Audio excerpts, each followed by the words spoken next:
Hello, everyone. This week was pretty profound. We've had the Saturn Uranus square, the third of three squares, and the Pluto Venus conjunction, the second of three conjunctions, all during the holiday days. I want to speak about the Saturn Uranus square. I didn't make a video on this, but it's relevant for me to speak about it now because this square is, in a way, a prelude to a very essential theme that's, I think, one of the most prominent themes of 2023. So let's take a look at the chart. In this chart, I'm actually putting Saturn on the ascendant. So as I move the chart through time, you'll keep on seeing Saturn there as a reference. So just right now, Saturn at 11 degrees, Uranus at 11 degrees, they've just squared each other. Watch what happens as we progress these planets. 1 month, 2 months. Okay. So here's Saturn in the midst of all of this at 18 degrees Aquarius. Look at the nodal axis, 26 degrees Scorpio Taurus. So already by, you can say early or mid-February, Saturn moves into a 10-degree orb to the node. So it begins to square the nodes. And watch Uranus, watch what happens. Move another month. Uranus is just about to enter a 10-degree orb to being conjunct the North Node. And if you look throughout the rest of the year, Saturn will continue to square the nodes, 24 degrees, 25 degrees, 24 degrees, just 3 degrees away from the nodes, and so forth. Right, we're even in October at 18 degrees, 13 degrees, just 5 degrees away. And the Uranus passes the nodes, but remains square on the North Node into 2023. So the point that I'm wanting to make here is that Saturn and Uranus, just 2/3 months into this next year, are going to be very, very involved, and increasingly so, with the nodal axis of the moon. Whenever any planets are involved with the nodal axis, it's very karmic. It means those planetary functions are being integrated, and core soul dynamics are emerging right now to be integrated and healed. So it's not just a Saturn-Uranus square. They've come into that square, right? They've entered into this last quarter phase with one another. And now they're getting involved in the nodes. They won't square each other again, but they will come very close, within a degree, during this next year while they're involved with the nodes. So they're still very much connected to each other, and they will be more prominent in the evolutionary theme of 2022 than they were this past year. So what I want to do is just speak to the Uranus-Saturn interface to sort of offer some perspective on what just happened this past week and where we're moving, the greater theme unfolding. Of course, Saturn and Uranus are very archetypally different energies. I just finished watching The Matrix a few days ago, the new Matrix, and it really inspired me. Like, coming out of The Matrix, it really inspired me to meditate more. Because a part of what, and there's no spoilers here, part of what the Matrix movie imparted for me was just this very real sense that this world that I see isn't the real world. There's something beyond the forms, the roles, the identities, the constructs that we're all familiar with and most identified with. We went to a pizza shop, and I'm looking around the pizza shop after watching the movie, in this very Uranian detached place, just watching, feeling the waiter, the table, the smell, all of it's happening, but none of it is who we are. And when we're in that Uranian state of consciousness, we know ourselves, we know reality to just sort of be other than the physical time-space experience that we're seeing and experiencing. And this is something that happens as we all have awakening experiences. We sort of liberate, we free ourselves from identifying with the forms, with the structures, with the roles. And there's always an integration process. Because as long as we're here, as long as we're existing in bodies, as long as we need food, as long as we are bound by gravity and form and structure, it means there's karma. It means there's relevance and purpose to the Saturn dimension of reality. Right? So there's a need to integrate. But each time we integrate, there's a higher level of consciousness.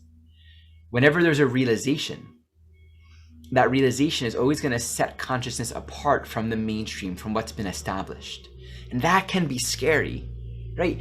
For most of human history that we know about, spiritual realizations had grave consequences. You could have been killed for that stuff.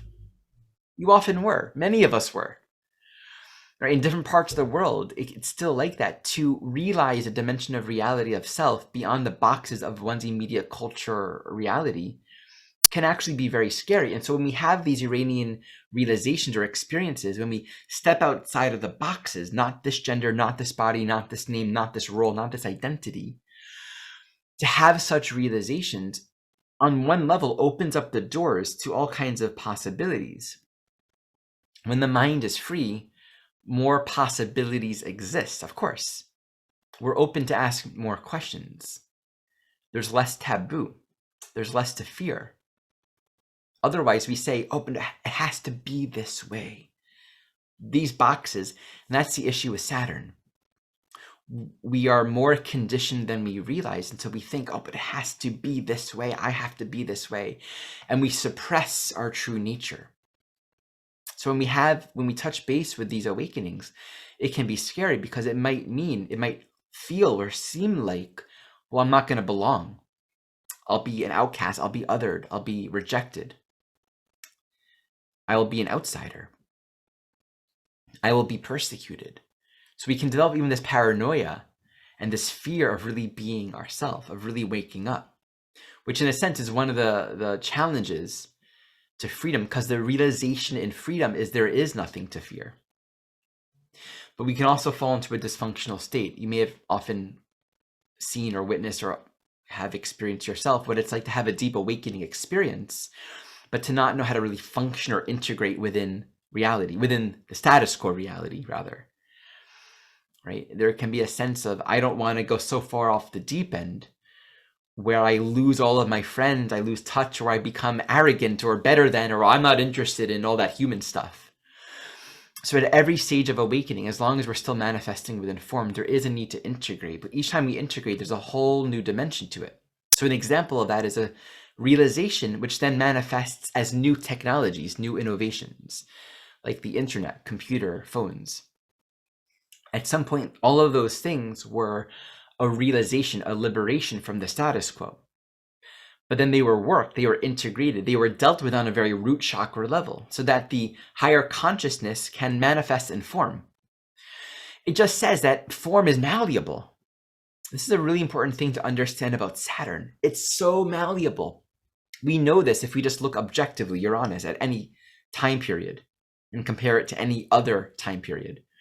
The ways that we've lived, the technologies, the norms, the status quo, from culture to culture, from era to era, from 2000 BC to 1000 CE, ACE, right? Like all of these constructs that we've seen in these different times are so radically different. What's normative, what's taboo, what's right, what's not right, what's wrong, what's okay, what's not okay, how to eat, how not to eat, how you do that thing. It's so malleable. Saturn is so malleable.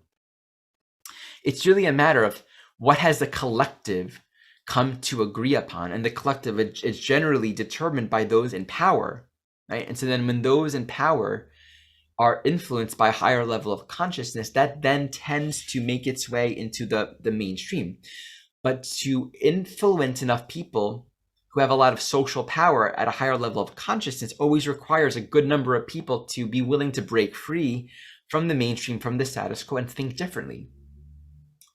And it always eventually results in a shift, an elevation in the status quo. But the elevation isn't like the future, it's just one experience. It's just another Saturn crystallization of a greater understanding, of a greater realization, a greater freedom expressing itself in form. And this is the tension between Uranus and Saturn that's really awake right now. And this can be showing up in our life. So just think about this past week. Where has that tension been in our own life? That stress or that tension between the status quo, the norm, what's acceptable, what's approvable, what's familiar, and then like the calling of our freedom, of our liberation. The interface between the two is something that's very awake right now. And it invites a lot of introspection, to look, to get quiet. What are my assumptions? What are the forms that I'm expecting or holding on to? Where is there fear? When we wake up, we still have to function. We still have to stop at a red light. From a purely Uranian understanding, you don't have to stop at a red light because none of this is definitive of who we are. These rules are not absolute. But again, as long as we're here, there needs to be that Saturn wisdom to know how to embrace the necessary limitations and restrictions while remaining inwardly free of them, but also knowing how to cooperate with them. But at the same time, to not become so conditioned that we end up embracing limitations that are unnecessary and repressive to our true self. So it takes a lot of self-knowledge. What can I let go of, and what do I need to actually strengthen and commit to while inwardly cultivating an internal state of liberation? These are the questions that are up right now and that will be very prominent over the next year. One thing that's very helpful is Sanghas, community. Being with friends, being in association with other souls that are also on a spiritual path or sharing even just similar interests. Also like going to movies, like discussing. You can always look at the transits of the time and look at the movies that are coming out. They're always going to archetype, because that's Uranus. It's just how it is. Life is one. The cosmos are in here, out there, all around. Whatever's emerging within consciousness is going to be a movie. It's also going to be in your life. It's going to be in your relationships. It's going to be in your job. It's going to be in politics. It's everywhere. So look anywhere and you'll find it. Yeah, you could have like a discussion group and talk about these things together. There are all kinds of really cool ways of being together in ways that says, okay, here's how we're working this evolutionary journey. There's an elevation of consciousness when we come together in council in a way of friendship that's about inclusion, that enables and supports true inner looking. There's, in my view, a real validity to that Buddhist teaching, Buddha, Sangha, Dharma, right? These three principles of awakening, which I won't go deeply into, nor am I an expert on them, but my understanding of it is Buddha is the principle of awakened self. Dharma is right work, our path of awakening, our orientation towards that, and Sangha is community, right association with other souls. So I think that's going to be a very important part of next year, which means really moving beyond all that sectarianism and saying we need to come together in a healing way and focus on that more than our differences, respecting our differences, finding ways to creatively integrate so we can actually support and be good, positive presences for one another. And on that note, the Essentials course this year is a wonderful way to be in community. The Essentials course, which begins in February, is a part of a year-long training program. You can enroll in that or the year-long training program. This program is about community. It's astrology teaching, but it's also spiritual teachings. It's about really doing our own soul work and deepening our own self-knowledge, our own self-realization. Community is a big part of this. We have the community forum. In the 4-month container of the Essentials course, we meet 12 times. We have partner groups. There's all these different opportunities to be in community and relationship while engaging the very rich content of the Essentials course. And for those that want to continue to the entire training program, you could also do that. And you could be a part of a community studying this beautiful work for the whole year. So check that out. Learn more about that in the link below. There's also a self-study option for those that just want to study the content but aren't sure about the live classes or the forum or the commitment to any of that, but just want to access the teachings. You can enroll in just the self-study and at any point upgrade to be a part of the community container as well. Okay, my friend, thank you so much for watching.